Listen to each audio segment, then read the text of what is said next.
February 1963, a frigid night in northern Ontario. Tensions explode between striking union workers and determined farmers, igniting a violent confrontation that leaves a community forever scarred. What would become later known as the Reesor Siding Incident goes down in Canadian history. To hear the rest, stick around. But just before we get into that, there's just been so many kind of crazy incidents in the news. There's been labor unrest in France. There's been riots and things getting burned down. Let's start with one of the things is the resurgence of blue collar and manual labor. So it's back in style, just like fanny packs and mullets. Manual labor is where a lot of job growth, wage growth is happening. However, there's not a lot of people that want to do the work these days, which you can't really blame them. This buddy, Gad Leviton, he's an economist who has an understanding of the stock market. And he's telling us you got a big fucking labor shortage coming up in these manual and blue collar jobs. So that means no one's going to be fixing UAI sex bot. That might be a little over dramatic, but what isn't fucking dramatic right now? And on top of this, we also have a huge boomer population retiring and making their way down to places like Florida where they're going to live out their days, yelling racisms on the phones to their grandkids. So we have the richest population, the retirees, of boomers, leaving the workforce right now. Pretty much all the wealth is sitting with them. And you've got a whole generation behind them that is struggling to feed their own kids. And college kids who can't take on the crippling debt to even join the workforce in any way that even makes sense to them. There's no hope of buying a house, so why the fuck would you go to college? So it's just, the labor force is just in a weird, kind of precarious place right now. You're going to see, as we get into the Reesor Siding incidents, why some are important to note. Because when the right mixture of labor unrest, wage disparity, and things start coming about and people just get angry, it's explosive and bad things do and will happen. That's just what humans do. But let's journey back to 1963 in the heart of northern Ontario. You can see black spruce trees as far as the eye can see. It's remote up there, especially back then. It's the kind of place where there's nothing in between towns. If you break down, you're on your own kind of thing until somebody else comes along. So we have a small francophone hamlet. A lot of northern Ontario is French speaking, and this place is called Reesor Siding. Reesor Siding is it's a rail town. That's why a lot of these places get the siding name. It's because of train stopover. So on this forested backdrop, just west of Opasatica and near the larger towns of Kapuskasing and Hearst. You're talking 100 plus kilometers sometimes between these towns. So it's not like they're that close, but those are your neighbors. So in the midst of this forest, you have the Spruce Falls Power and Paper Company, which is a significant employer in the area. Its massive sawmills and paper mills are a testament to the thriving lumber industry, providing jobs for many in the region. The company relies heavily on wood pulp, which comes from the local members of the Lumber and Sawmill Workers Union and the Union Brotherhood of Carpenters and Joiners of America. So essentially, these guys cut the wood, bring it to the mill, it's turned into pulp, and from there, that's manufactured into whatever types of paper products or fiberboard. January 14th, 1963, the turning point in what was a building conflict between the lumberjacks, the sawmill, and some farmers in the area. The conflict starts to rise when the lumber and sawmill workers and the two unions working at the Spruce Falls Power and Paper Company, or supplying the wood, began to dispute some controversial proposals put forth by the company. Essentially, what they're proposing is a wage freeze, which would prevent workers from receiving any more raises. Additionally, they demanded more stringent work schedules that required the woodcutters to work 7 days a week for 2 months to meet production quotas. These proposals were met with strong opposition from the union members who believed that such conditions were exploitive and detrimental to their well-being and livelihoods. Complicating matters further, the Spruce Falls Company relied not only on the unionized workers, but also used wood from independent farmer settler types who lived in the area. So they supplied about 25% of the mill's wood needs.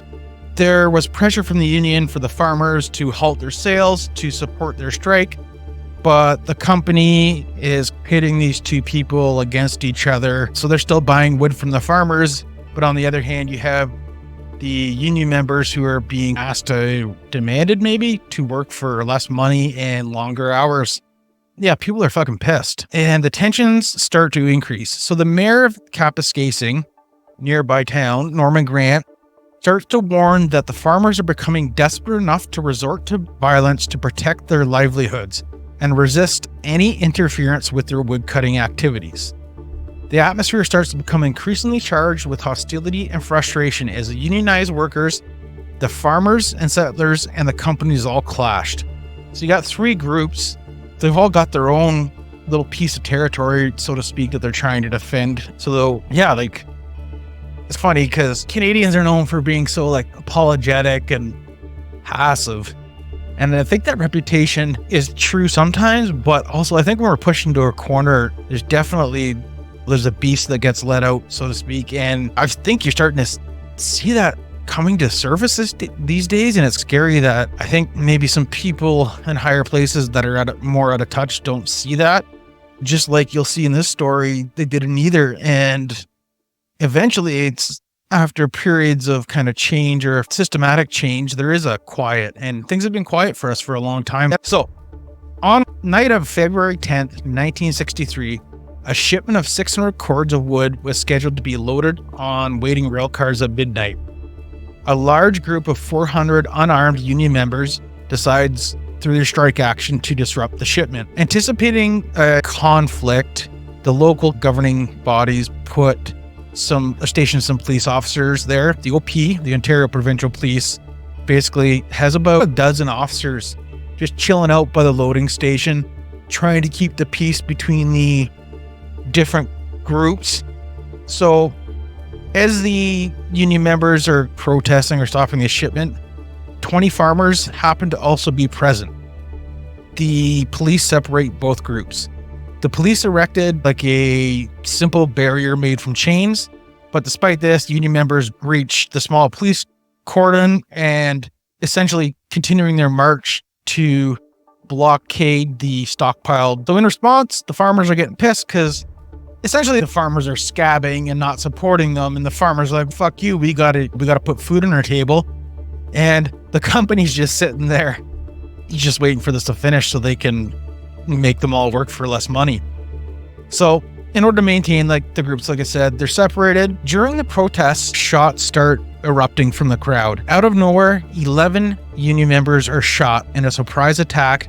Among them victims were Ferdinand Drouin and brothers Joseph Fortier, who were killed, and 8 others who were wounded. It was later revealed by Donald MacDonald, the Ontario New Democratic Party, in affidavits that police actually it was known to police that the farmers had brought firearms with them that night, but they didn't take any precautions to ensure that they weren't used. So you have these groups, they're gathered, they're fighting, they're just striking, they're all pissed, and it's a somewhat innocuous situation.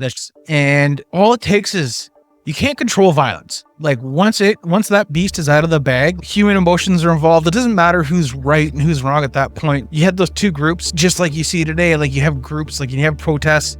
It doesn't take much in those environments for things to just get set off. And unfortunately, in this case, when people that got hurt are the workers.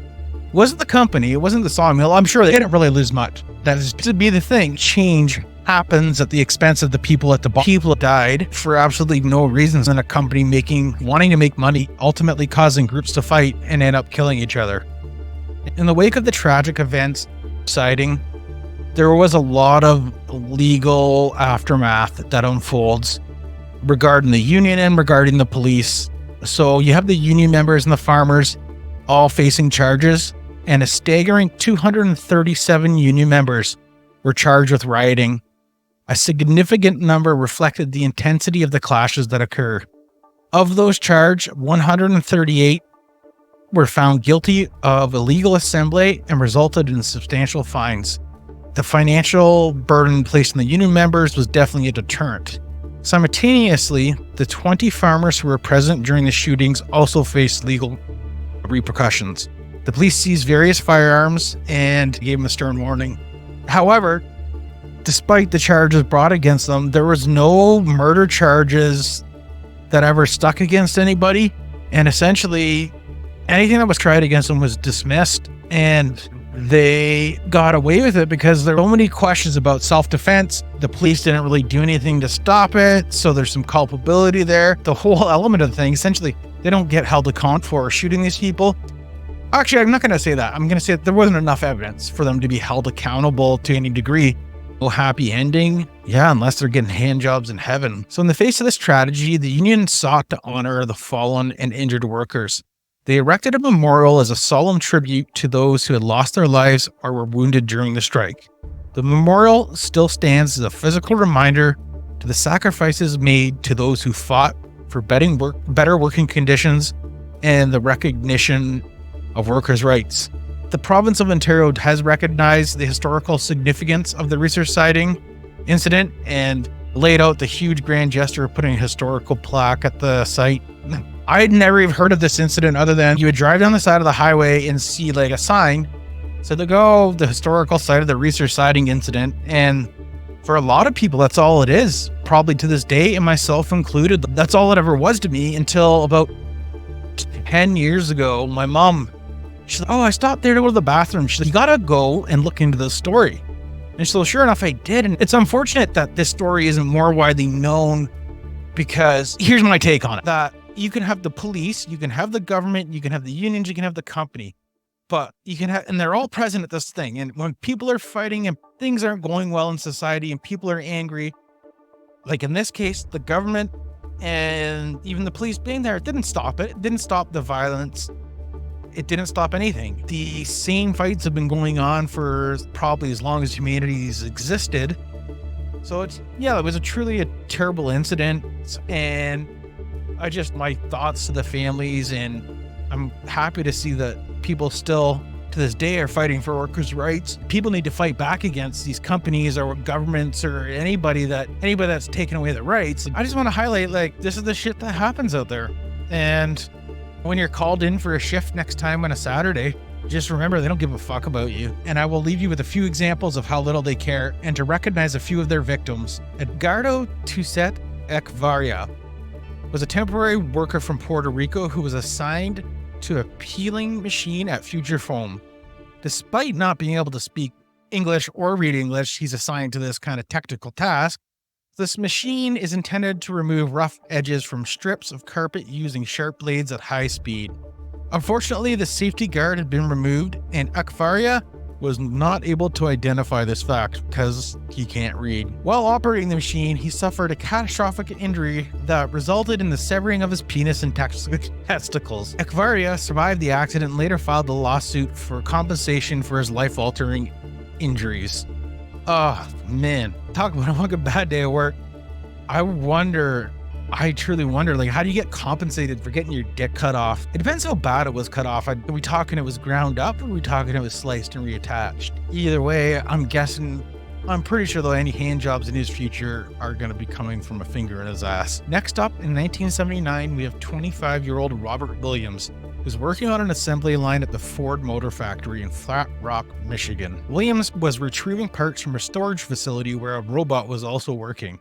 The robot struck Williams with such force that he was killed instantly. This case is notable as the first recorded instance of a human being killed by a robot. It might not be the last. I don't know what he did to deserve this death, but that should be a lesson to everybody out there that's fucking with things like ChatGPT. Treat it nicely, because that's going to be your daddy soon. Unnamed 14-year-old girl in 1933. You got a 14-year-old girl working full-time in a box factory. Very similar to things going on today in places like Kentucky, and that's not a joke, that's actually happening. So while scrubbing the floor, this girl gets her ponytail caught in the mechanism of the machine, and the machine rips the girl's scalp off.